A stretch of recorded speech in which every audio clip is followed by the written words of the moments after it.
What does Willie Loman say in Death of a Salesman? He's just a ship looking for a safe harbor. Yeah, we put a ship in the water, and it turned out to be a turbo-engine sub.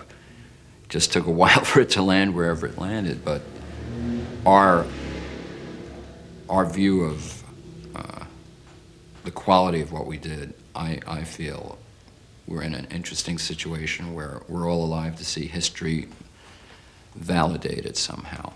Not only us, but Andy's faith in us, and our faith in ourselves, and the integrity that's gone into it, and all these years never to betray it. We have time to point to as the real judge of who or what did what first, best, and always. The proof is in the work, and the work is on record. There's a huge amount of compassion, I think, involved in the records. The compassion is real. A lot of the feelings for outsiders, people from outside the system.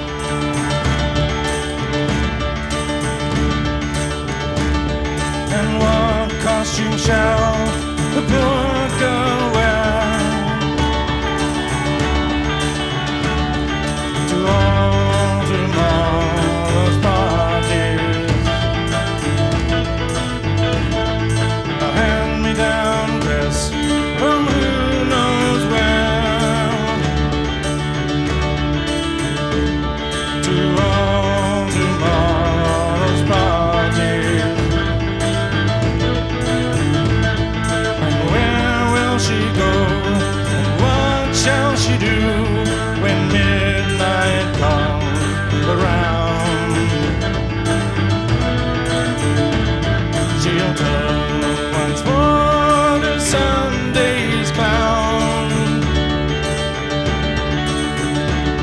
and cry behind the door.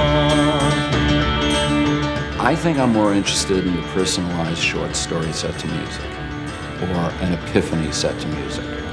I think sometimes people miss out on the hugely compassionate side of all this. Tomorrow's Parties. I think it's an easy song to understand. It's almost not quite Cinderella, because there is no prince at the end of All Tomorrow's Parties. But the image of this person trying to get ready for parties that may or may not happen, that they may or may not be able to go to, wearing what, there's a certain interesting tension in it. The poor girl to all tomorrow's parties. My silks and linens of yesterday's gowns. To all tomorrow's parties. And what will she do with Thursday's rest when Monday comes around? She'll turn once more to Sunday's cloud and cry behind the door.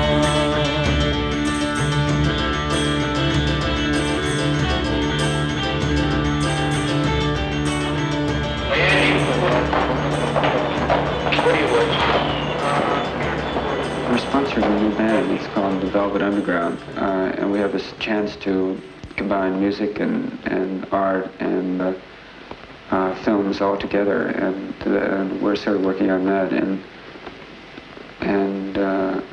well, the whole thing is being auditioned tomorrow at 9 o'clock, and if it works out, it might be very glamorous. You know, much is speculated or wondered at in our exact relationship to Andy. And it is a hard thing to pin down.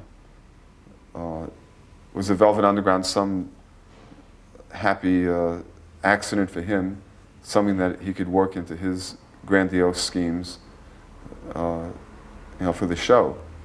would another band have done just as well? I don't think another band would have done just as well. That at that time we seemed uniquely suited for each other. He's down on the cover of the Banana album as its producer. What did that mean? Presumably he didn't have much musical input. Well, the advantage of having Andy Warhol as a producer was that because he was Andy Warhol, they left everything in its pure state. And they would say, "Is that okay, Mr. Warhol?" And he'd say, "Oh, yeah." And so they didn't change anything. And so right at the very beginning, we experienced what it was like to be in the studio and record things our way and have essentially total freedom. The record company never listened to the records in the first place, so they came out exactly like they'd been made. And we got to experience that freedom, but the only real reason I think we had that freedom is because Andy, as the quote producer, was saying, "Oh, that's great." And they say, "Oh, well, should we do this and that too?" He said, "Oh no, you should, it's really great." So he was a catalyst. He was a protector. But he was more of a catalyst than anything else. You know, he understood exactly what we were about and what our creative side was all about and how best to bring that out. And gave us a lot of support. I mean, I doubt that Lou would have continued investigating song subjects like he did without having some kind of outside support for that approach other than myself. I mean, I think it was just basically Andy and I who really encouraged that side of a literary endeavor. Did Warhol like your music? I don't know that you can really use those words. I don't know if Andy really liked any music. I think he kind of liked company and liked the kind of company that the music would bring and enjoyed all this variety of personages that would show up at mix and match, and it was the color of it all, the fiesta that he got from it.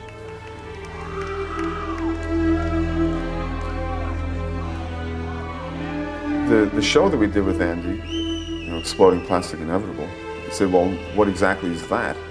Well, that's some phony band that phony painter, you know, cooked up in New York. What did we gain? Well, we gained all of his enemies, the people who thought he was a faker, you know, thought we were fakers. So we gained all of that.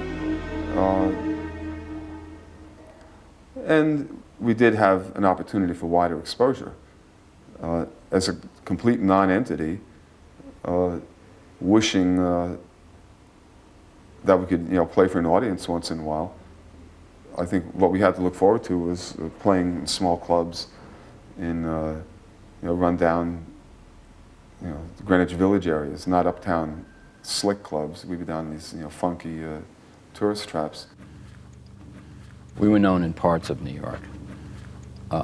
It was an interesting conglomeration. We were known all the way downtown, and then a lot of the uptown people came to it because it was a very she thing to be at. It was like, it was a curious time in those times because there was this great democracy about it. There was people from all different stratas were mingling, much to their dismay and fun. I mean, there was a real crossover of classes, so to speak. I mean, they say there's no class structure in America, but there is. It's just based on money, not titles and all that. People don't care about that. It's just money. You have money, you're a big shot. You don't have money, fuck you. You know, that's the end of it. But in this, it was like this real crossover. The people who were missing from it would be everything else in between.